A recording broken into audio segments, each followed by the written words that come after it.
All right, folks, let's get started for today, and hopefully more people will join us. And I know that my co-presenter, Nicollette Brant, who's the current chair of GEGC, is stuck in another meeting right now, but she says she'll join us as soon as possible. But because it's 11:05, I think it's good if we just get started. So thank you for joining us. Thank you for joining us for the Fall 2023 workshop from GGC, or the General Education Workshop.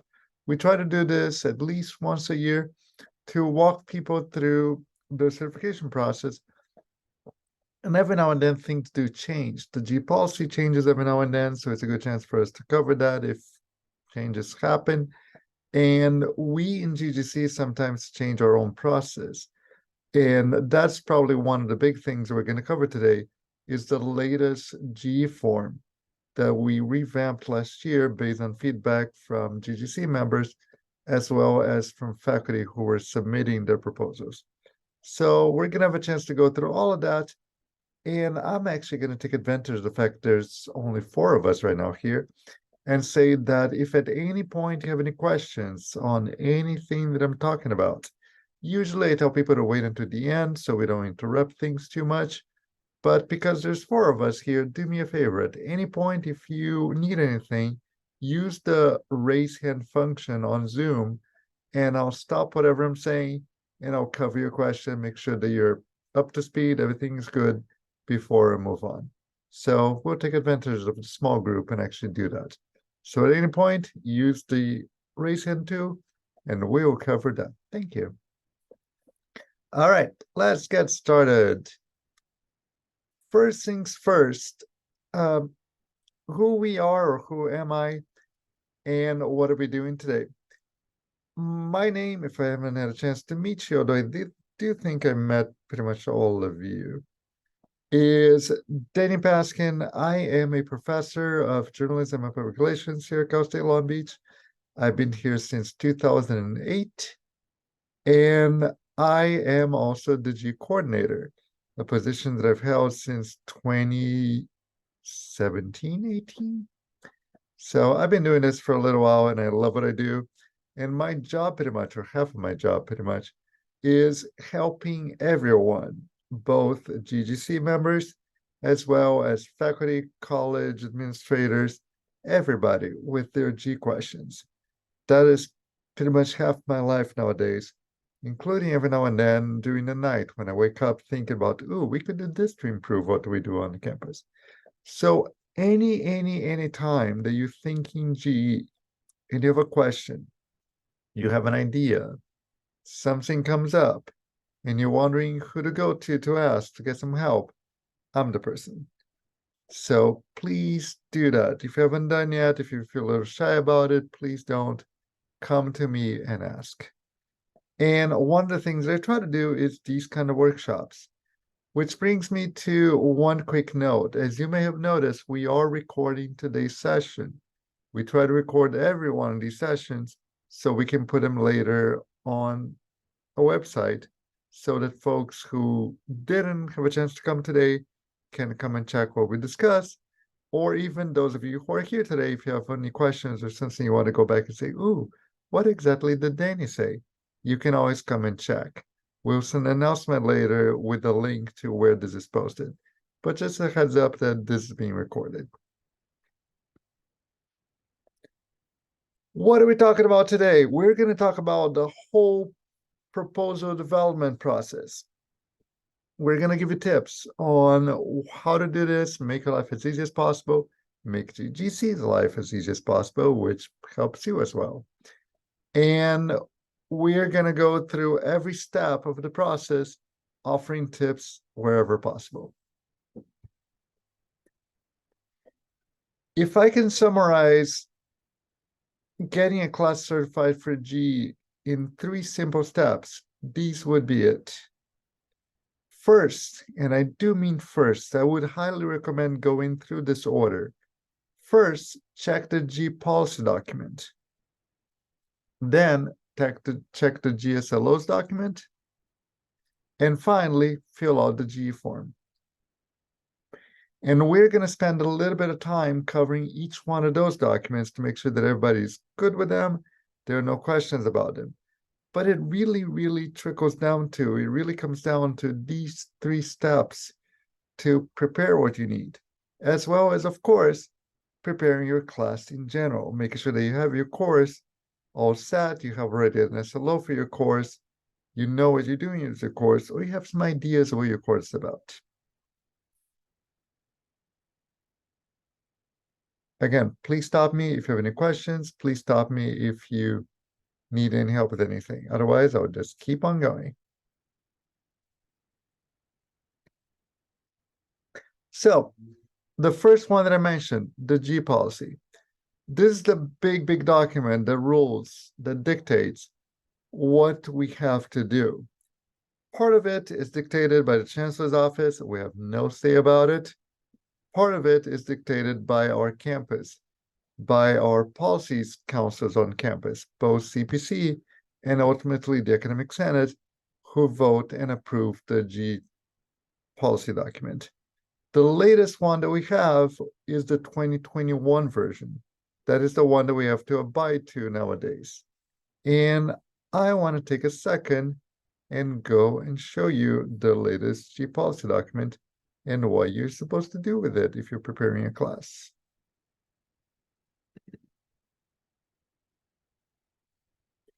Here we go. This is the 2021 version of the G policies document. And I do recommend that you check it out as soon as you can.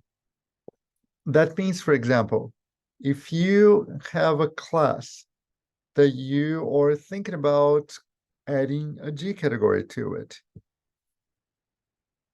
go look at this document, see where your class fits, see what G areas fit to your class. That is probably by far one of the biggest tips that I offer, and one of the things that will make your life the easiest to get a class certified, to get something working. Because, so I'm just making sure that I have my chat open in case anybody has a question. Because usually the thing that gets people in the most trouble, that is most problematic in GEGC, are classes that we can tell that the areas don't really fit the course. That people thought about, oh, I have this class that already created, it's already in place. I would like to add a G area to it because it might help students, it might help the department for whatever reason. And they start trying to fit a square peg on a round hole. Instead, the thing that would make your life the easiest probably and the best would be to come here, look through these areas, and check if any of them are a good natural match to your class, especially if you're first developing a course, if it's a brand new course that you're coming up with. While you're developing the course, if you have the chance, go through this G policies document, look through what are the options, and see if any of them are a natural match that you can organically incorporate into the class itself. By doing that from as early as possible, you're going to make this much more natural, you're going to make this much more integrated, and trust me, when you submit the class to GEGC for certification, people are just going to read it and go, oh, I get it, this makes sense to me, we're good to go. That's pretty much always what happens with this. So go through the document, look at all the different areas and sub areas that are offered in GE. Read through what the definitions are. Read through what would be required for each one of them, and ask yourself, ooh, does my class fit this? Great. Can I work my class around this? Great. If your answers are good for both of those, go ahead, plan your submission, prepare everything, send it to us, and we'll check it out and we'll see if it's a good match based on what we understand as a G class for that area.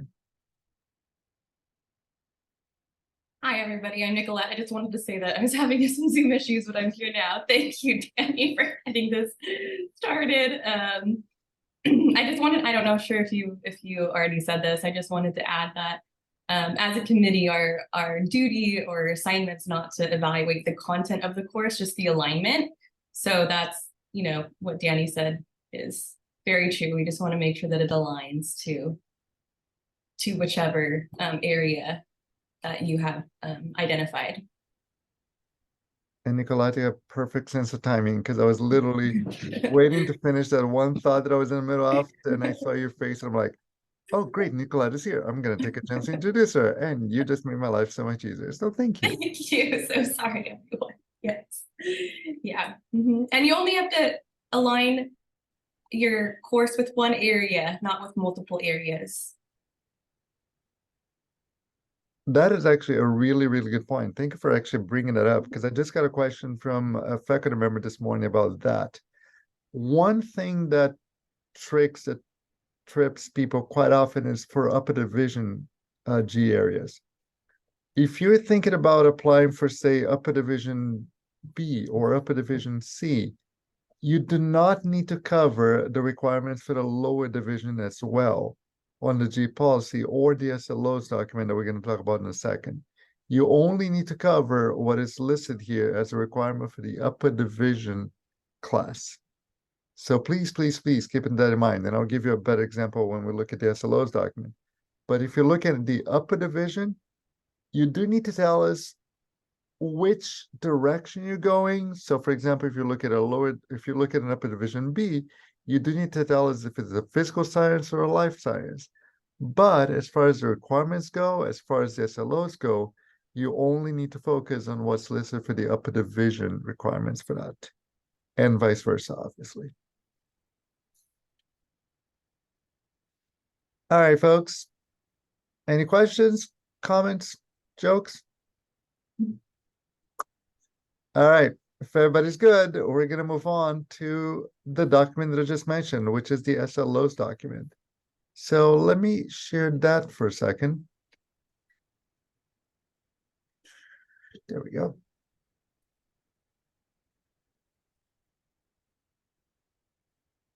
Here we are.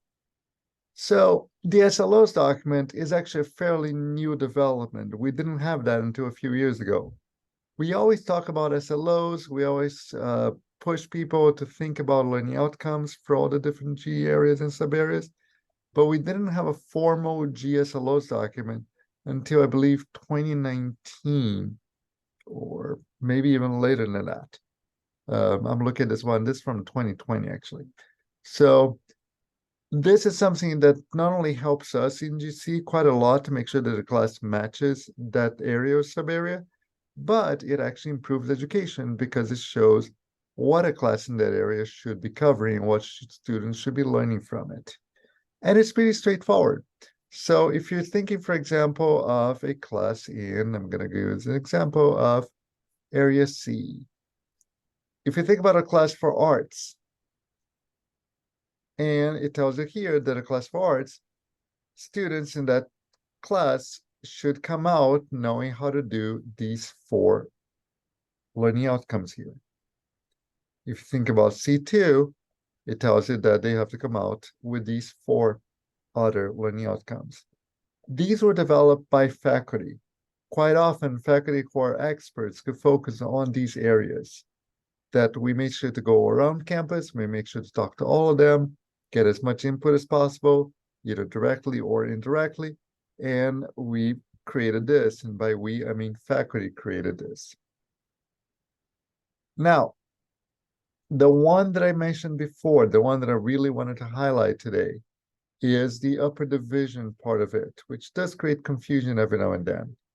If you look, for example, upper division C, you notice that it says, as measured by these 3 required outcomes, and then 1 of these supplementals.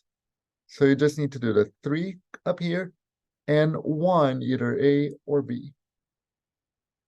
You do not need to cover the lower division SLOs as well, but you will need to tell us which area or which sub area are you kind of leaning to? Are you focusing on? Are you talking about an upper division C that focuses more on arts or humanities? But as far as the SLOs, the only ones you need to cover are the upper division ones.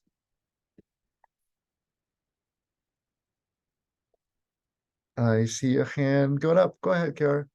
Yes, Danny. So we just had these conversation with one of our faculty, which I'm sure you know because they've emailed you.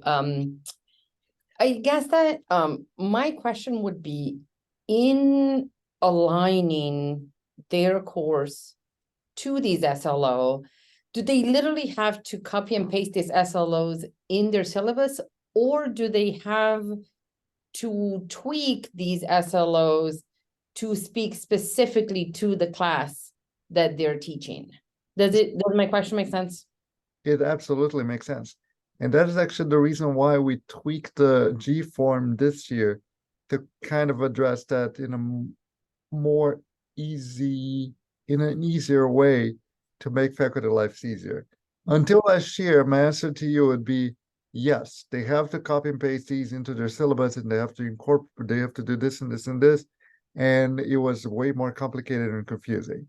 Now we're asking for something way more simple and way cleaner and way clearer, which is they don't need to copy and paste these at all anymore to their SCOs or their syllabi.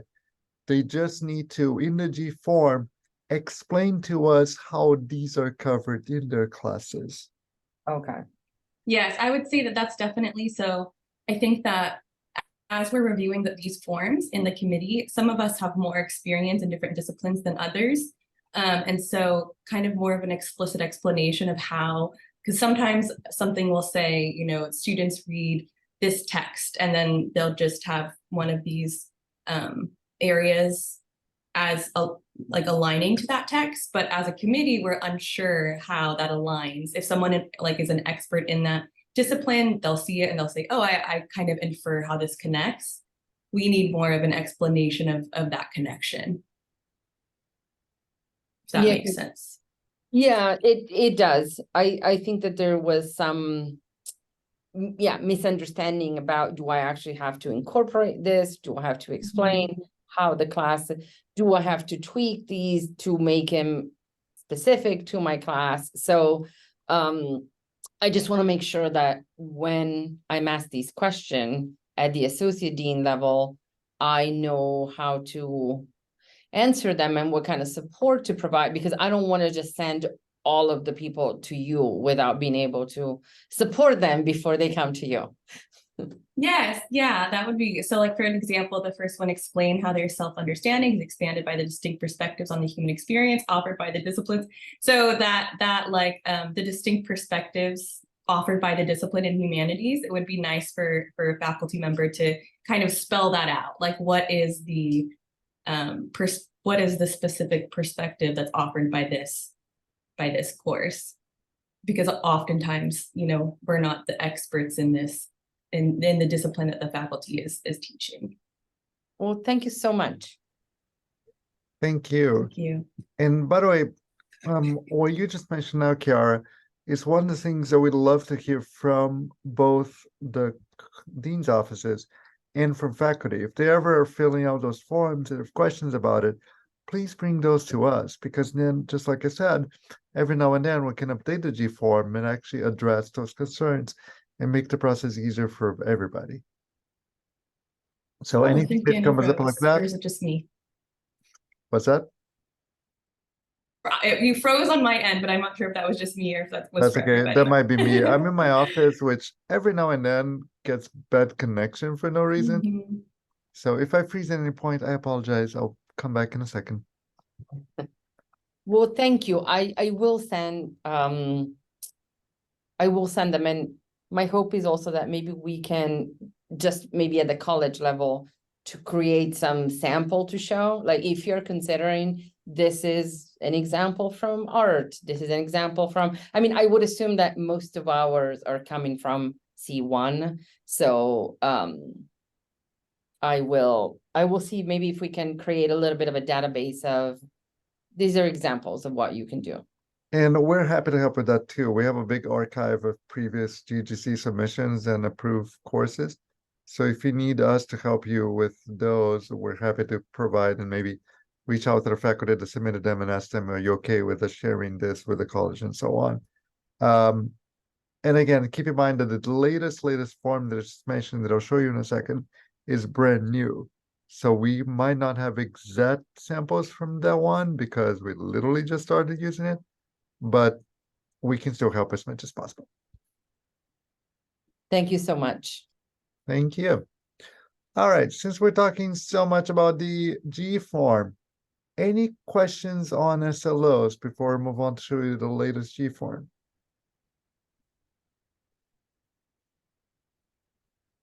I don't see any hands going up. I don't see anything on chat. I don't see anybody yelling at me.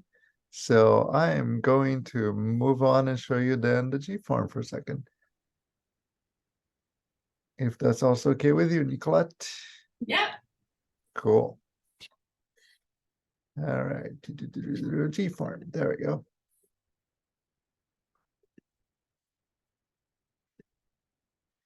All right, folks, this is the latest version of the G form. And if you notice on the top of here, it actually tells you the date when it was released, which was June 8th of this year. So that's what we usually try to do is once a year at the beginning of the summer, we gather all the notes that we get from faculty throughout the whole academic year. We apply them, and by we, I mean myself, the GEGC Executive Committee, as well as the Associate Vice President for Undergraduate Studies, Dr. Carrie Johnson. We put our minds together, we review this, we see what we can change and upgrade and update, and we release it, including we try to send it to all the deans of all the colleges, asking them to check it out and hopefully disseminate it to the faculty and chairs that might be working on it. This form starts with some basic questions, basic course information, copy and paste the course catalog, and we do give you hints over here if you're trying to get a class new in either explorations or upper division of the prereqs that are listed as requirements in the G policy. These have to be in your class if you're requesting certification for either one of these. So keep that in mind as you're giving us your proposal. We are going to make sure that classes that fall into these two categories include the prereqs listed here in order to approve them. Section 3, you tell us if it's lower division, upper division, which kind. And section 4 is when we go into the nitty-gritty of what exactly your class is covering. And that's the part that I wanted to highlight because it does bring a little bit of confusion every now and then for upper division classes. Yes, technically, only when your class is lower division does it get certified for A1, A2, A3, B1, B2, B3 for sub areas. But because we need to figure out what your class is talking about, and as Nicollette in very good terms explained a minute ago, we are not experts in your field, and it would help us to know exactly what we're looking at. On the bottom over here, we do ask you to tell us, even if your class is in the upper division B, in which direction is it in upper division B? Is it physical science? Is it more life science?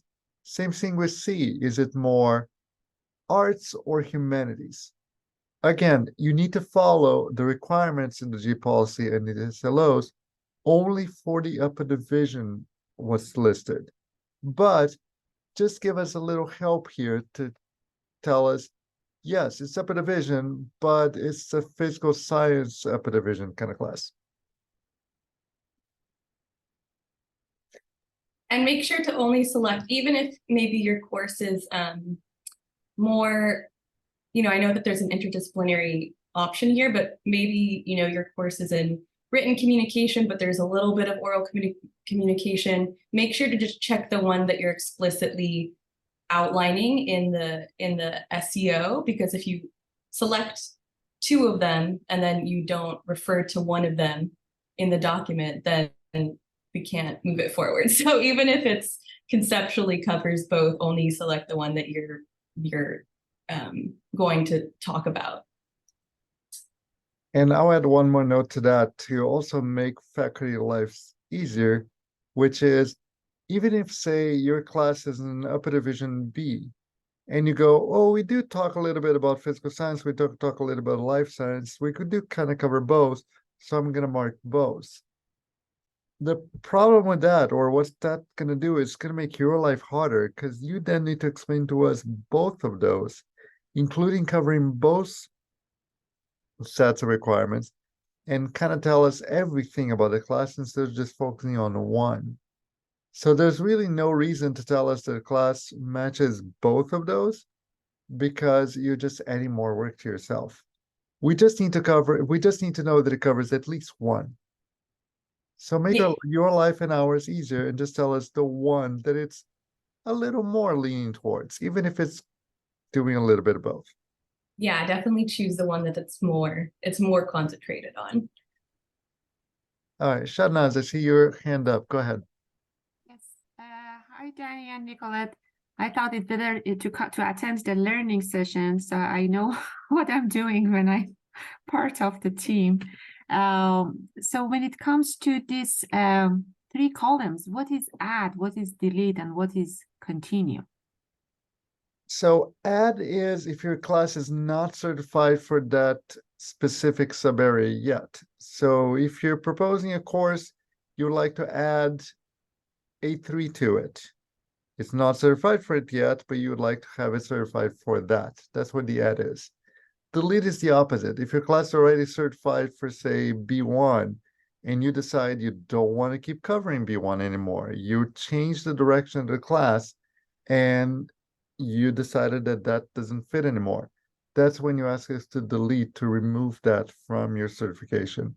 And then continue just means it's already certified for that. I'm adding a different sub-area or area to it. Keep the one that's already in there and just give me the new one. So just tell us if we notice that it's for multiple sections that, oh, that one is just continuing, the other one is a new one.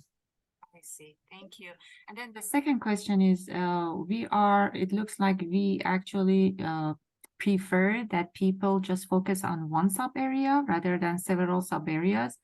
But do we have any threshold on the percentage of the material that should be related to that sub area for the course to be qualified as GE? Yes. The G policy actually outlines that. The G policy says that a course, in order to be certified for specific sub-area, about 1/3 of its content, sorry, I should rephrase that. If it's a course for foundations, 2/3 of the course must be focused on that specific area or sub-area. So if you're proposing a course for written communication, for example, or critical thinking, 2/3 of your course must be focused on that area. That includes your weekly lectures, that includes your assessment, that includes your bibliography, and so on. If you're applying for upper division or explorations, on the other hand, 1/3 of the class must be focused on that.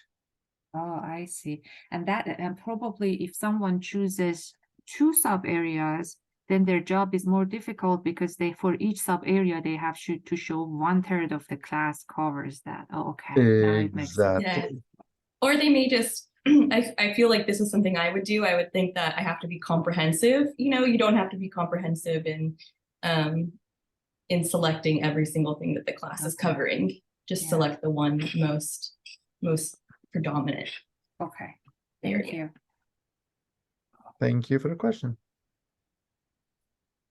All right. Any other questions on this? The one thing that I will say before we move on from this part is the second column here. This brings some confusion to people every now and then. The second column is about the former capstones and campus-specific graduation requirements that we have. Those don't technically exist in the new G policy anymore. These were from previous G policies that we had. But because we still have students who are still under those G policies, we still keep this just in case. So anybody requesting a G certification, there is no way to add one of those anymore. That's why you don't see the column for add on that second section. It only gives you an option for delete or continue. But again, keep in mind that this from the old policy that doesn't really apply anymore to brand new students. G justification. The one thing that I would like to highlight about this is what's in quotes over here, the elevator pitch. This is a term that we really worked on and we're really proud of including in this introduction here because we really do mean it. In the G's justification, we're not looking for 3 pages of explanations of why this class matches the area or sub-area you're asking. We're really asking you to give us 1 or 2 short paragraphs in your own words that tell us in plain language why this course fits into this area or sub-area that you're requesting. Just if you're talking to a normal person in normal terms, especially somebody who's not an expert in your area, how would it convince us that this class is a good match? That's it. So we really, really, really, really appreciate when people give us just a couple short paragraphs that we can read and say, good, we're good to go, move on. Because I'll be honest, folks, the hope of GGC is that we can go through each one of these proposals in a few minutes. That we can read it, we can go, okay, this makes sense, this sounds good, move on. Yes, yeah, we don't want to like critique everything. We just want to read it and say, that's good. All right, let's pass it through. In the past, and I don't know if you were involved at that point, Nicollette, but in the past, GGC would only spend 45 minutes in each submission because we were trying to read everything and digest every single paragraph of every single part of it. And proposals were 15 pages long, and it would take forever. And then we have to go back to everybody, go, wait. We're not sure what you mean here. Can you please go back and redo this whole thing and we'll look again at it in a month? And you would delay everything. That's not our goal. Our goal is to make your life easier, which then makes our lives easier. So give us just a couple clean, simple paragraphs here that tell us what you need to tell us, that we see what we need to see, and we are good to go. All right. Learning outcomes. This is the big new change in this form, and the part that I am the most excited about because I've been thinking about this for years. We revamped this whole area with the hopes that this will make everybody's life simple and more straightforward. We now have 2 sections or 2 subsections within this part. The first one asks you to simply copy and paste the SEOs that are listed in your, the learning outcomes that are listed in your SEO. The SEO that you already created for your course. Grab those learning outcomes that hopefully you listed in there and paste them in here. Period. Done. Boom. The next part tells you to open the GSLO document, the one that we were just looking at a few minutes ago. Copy and paste the specific SLOs related to the areas or sub-areas that you're requesting here. Boom, boom, boom, boom, boom. Copy and paste. And then below each one of those, tell us in your own words how your course matches that, how your course covers that, how your course is related to that. So that we can read it and go, oh yeah, makes sense, I can see that, and move on.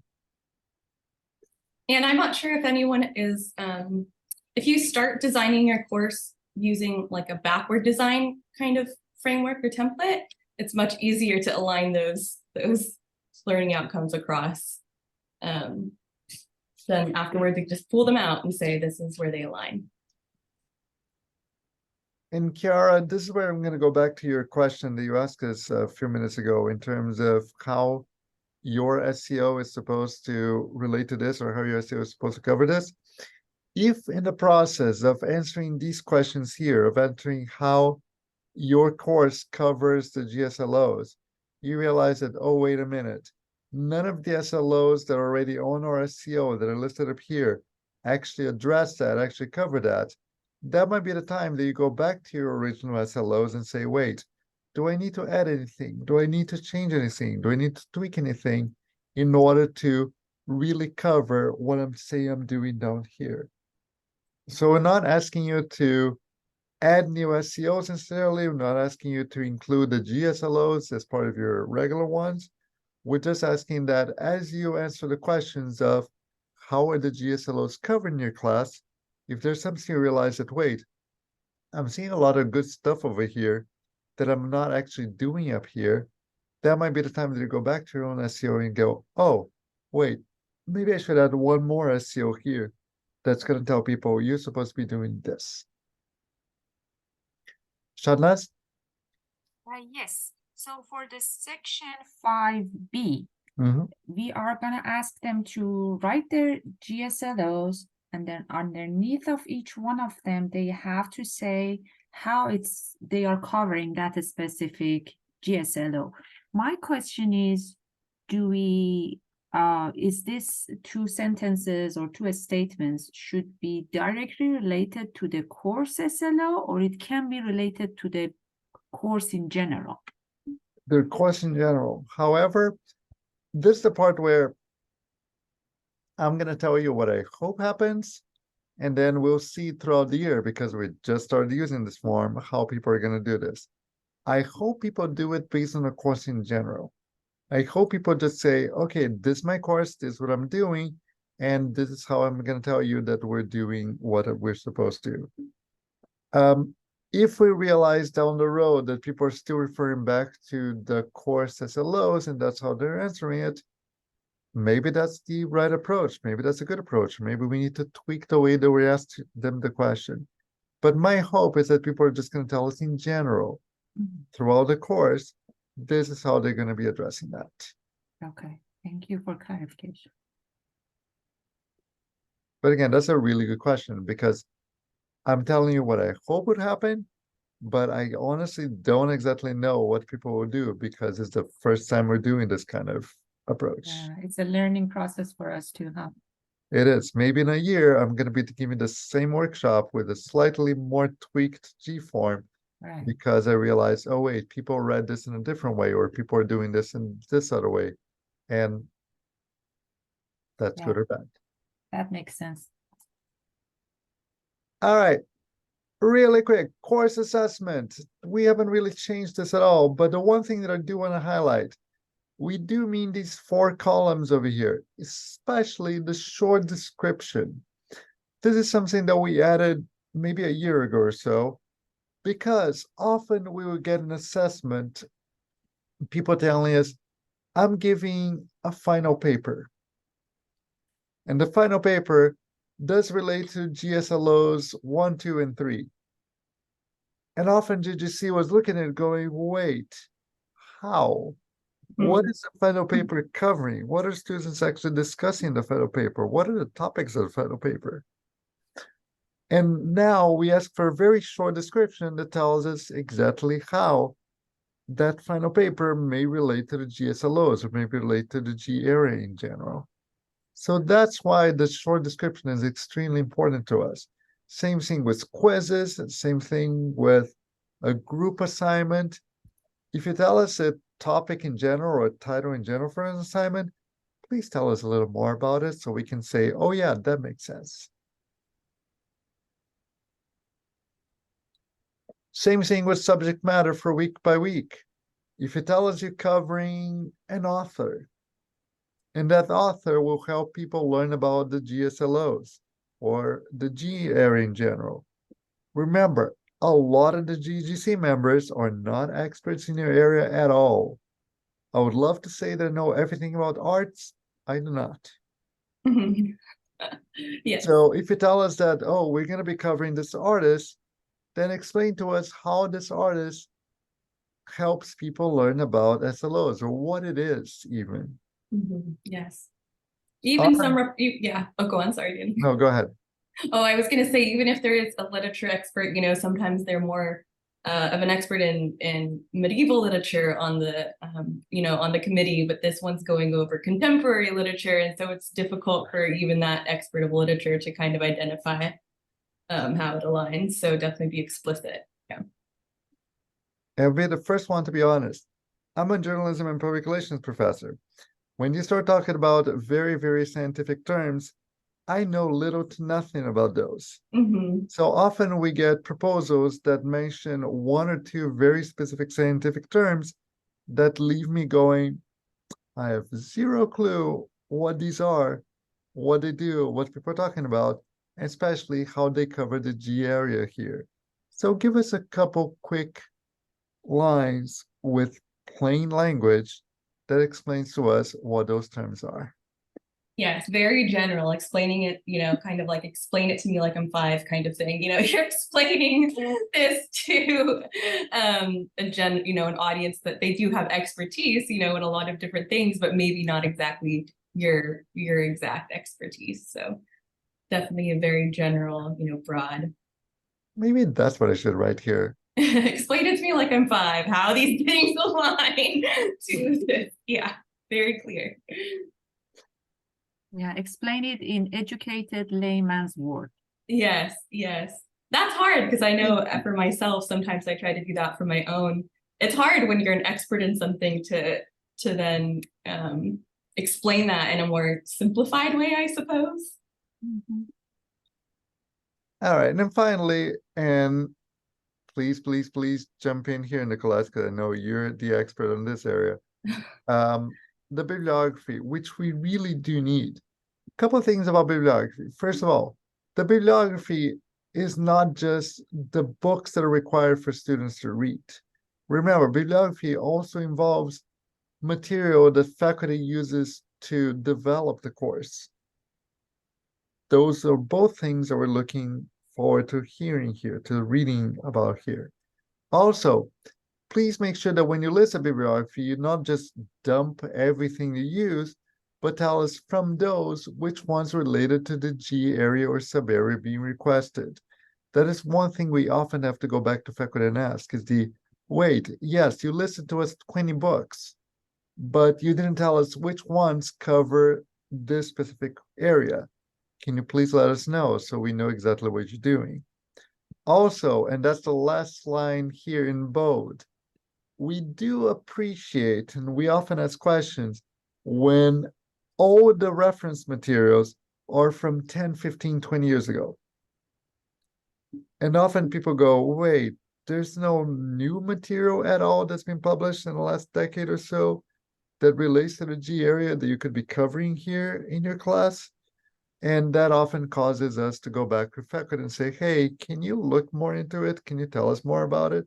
So please make sure that whenever you submit something, it does include some new material, including, for example, scholarly articles that are often published. Go back, make sure that you include some of those, or new books and so on. Yeah, I would consider this more of an annotated bibliography, I suppose. It's not just a list of the works. It also has annotations within it that explain where those works align, if they helped you develop the course, or if they're for students, if they're student learning. Again, why I love working with librarian faculty. All right. Finally, couple minor things. We do need this to be checked over here because we do hold people to what we ask here, including, by the way, keep in mind, we have the new GEEK committee, the new G evaluation committee that's going to be doing very soon our assessment and recertification of G classes. I might be doing a workshop probably either next semester or the one after that on that specifically, but we do need people to be aware of what we say in this paragraph. And finally, we have the signatures. So just make sure that this goes through the department, make sure to go to the department chair, make sure you go to the college curriculum committee, and obviously the college's dean's offices. Once this is done, it is the job of the dean's offices of submitting this to us by using our general GEGC email, which is, and I'll show you in a second. Where is my sharing? That's probably the last tip I'm going to give today, which is, there we go. We have a general GEGC email, which is gegc@csulb.edu. This is the email that dean's offices should be using to send us their proposals after they're approved by everybody, after they're signed. Ship them over to us using that. That email sends a copy to both me as G coordinator and the current GEGC chair, which in this case is Nicollette.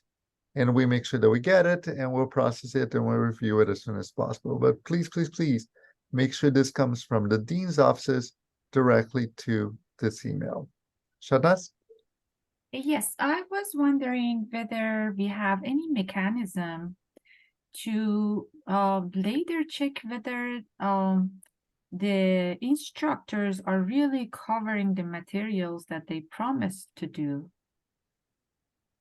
Welcome to what Geek is doing, what a separate committee that I just mentioned, the G Evaluation Committee, which is brand new. I think we just started the committee last year and we're still planning on exactly what to do with it. Tiffany is talking all about it, but Tiffany is all Tiffany talks about. So she's the chair of that committee. So that committee is going to be in charge of exactly of doing that, of going back to the courses that were approved for a G area previously and asking them for quote unquote proof that they're actually doing what they told us they would.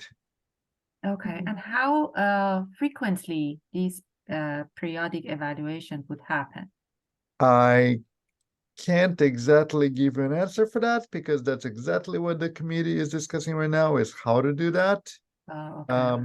It won't be that frequent just because the amount of work that's involved for both faculty, administrators, and the committee itself to do is immense. But we will be going back and asking people, hey, we need some proof that you're doing what you're supposed to do. And if you're not, then we're going to talk about it. Yeah. And the chair for that committee right now is also a fellow librarian, and so I'll update you all with anything that she tells me, because she does want to work with GEGC on certain things and make sure that GEGC is in the loop on the timelines. So so whenever she lets me know that something's okay to share, then I'll share it all. Oh my Great, God, I thank you. completely missed that detail that now that you're a geek and the GEGC are both. I know, we're Yes, like, faculty we're like, oh librarians. my gosh, we're gonna take over. That is awesome. Then maybe you guys should also help us with developing or teaching courses. That would be great. Yeah, I think that's something that we want to get into, definitely. But you know, it's we have to do things that align also with our RTP assignment. So we have to do everything that's like, what's going to align with that. So Right. But yeah, the concern that you just brought up, Shahnaz, is something that the university has been aware for a little while, and especially us that have been involved in GGC have been. And that's why we created this new committee, this new geek committee recently to exactly address that. So we're going to be working very hard on it. It's a lot of work because we have 700 plus G certifications on this campus. Wow. So we would have to basically find a way to look through each and every single one of them. It would take forever. It does. I think, again, please don't quote me on this because there's still a lot of debate on it. But we're right now kind of discussing maybe a 10-year cycle for doing that. Yes. In order to make sure that that's feasible. But that's really, really, really a big focus of that committee. Okay. And I have two more questions. Sorry, I don't, it's at the end of the time and everybody is busy. So the first one is, if someone is developing a new course that doesn't exist, So what is the procedure they have to do? Shall they get approval from their department through curriculum first and then come to you guys, or can they do it in parallel? So the process for GE, so there's two separate things. First of all, you do need to follow the proper procedure for creating your course. Uh-huh. So go through your department curriculum committee, go through your department chair, go through your college committee and so on. And most colleges, I believe nowadays, are using Curriculog for that, for getting a new course off the ground and approved. So please follow the proper department, college, and university procedures for creating your course. At the same time, if that course will be G certified, if you're planning on asking for G for that course, then have this form and make sure that this form goes through the same process of being approved by the department, by the college, and finally sent to us. I see. So in GEGC, we don't wait for the course to be approved by the college before coming to us. No, technically we don't. We do not actually look at this and ask people, hey, has this been approved already by the college? But once GGC approves the course, we do run it through Brotman Hall. We do run it through the registrar's office. And we do make sure that, oh, by the way, has this course been approved by you already? Does it exist? And if they tell us yes, we're good to go. If they tell us no, but we know it's coming, they will keep it on hold. They'll put it on hold until the course officially in the catalog, officially in the system, and then they'll put the certification to it. Okay, I see. And then the last question is, given that GE areas are very broad and it requires, I mean, I don't think that you can find or anybody can claim that they are expert in all these areas, right?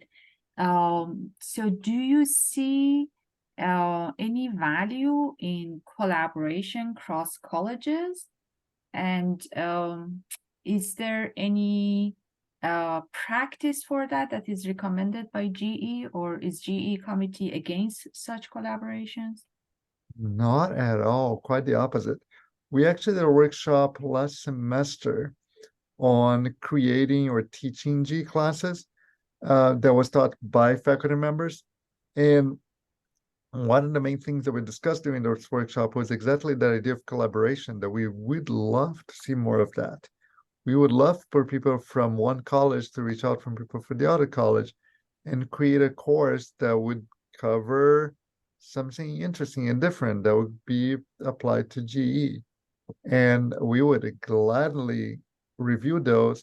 And if you want to cross-list a course between the two colleges in some way, go for it. We have plenty of classes that are certified for G that are cross-listed.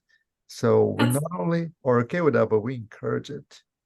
That's what on the Beach 2030 goals are those kinds of cross collaborations. And our current provost actually was really big on doing that in her previous role at Fullerton. So those kind of courses that are interdisciplinary and cross collaboration between departments are very I don't know, they're well received. I see. Great. Thank you. I'm trying to find one last little thing over here. All right, folks, because we have 2 minutes, let me just cover 2 last little things, because these are questions that we do get quite often. First of all, deadlines. On the GGC website, which you can access by just going to csulb.edu/GGC. It's a cool shortcut that we came up with. On the main page, towards the bottom, you're always going to find this table over here that gives you the deadlines for submissions for GGC for both for fall and spring. Keep in mind, these deadlines, which for the fall is always the 2nd Monday of October, and for the spring is always the 4th Monday of March. These deadlines are the deadlines that if we receive something by this date, we will guarantee you that we'll have it reviewed that semester in GGC. Whatever we need to do we'll make sure this class goes through review, we'll make a decision on it. We will still accept things after the deadline. However, if you submit things to us after the deadline, we do not give you the same guarantee. We may not be able to get to it. We, in the past, used to receive things, for example, in the spring, somebody would send us something in early May. Guess what? Early May, we may either be packed with things already that we received, or we may not even have meetings anymore. We may have wrapped up things in late April. So we would just have to look at you and say, "Ooh, we apologize, but we only get to look at this next semester." But if you send things to us by these deadlines, the second Monday of October or the fourth Monday of March, we will make sure that it gets reviewed and you get an answer from GEGC that semester. And then the only other thing that I wanted to put was this. If you have any questions, if you need anything from us, please reach out to both me and I'm going to offer Nicollette here. Hope you're okay with that. Yes, yeah, of course. Always happy to help. So please come to us, and especially early in the process, to what Shadnaz was just talking about. If you have any questions, if you're thinking about the class, if you're creating a new course, come say hi to us at the very beginning of creating a new course, and we can help, we can brainstorm, we can talk to you about it. At the very early stage, at the middle stage, at the later stage, whatever it is, reach out to us, let us help you. Mhm. Thank And you. we could also connect you with ATS. Your college, each college has its own ATS instructional designer. They're very knowledgeable on aligning, student learning outcomes and stuff like that. So if you reach out early enough, then I can explain to your specific instructional designer what it is that you need to align, and they can help you throughout that process. All right, folks, that is the end of our presentation. Any last questions, any last comments, anything we can help you with? Thank you. Thank you very much. Thank you. I like your slides, Danny.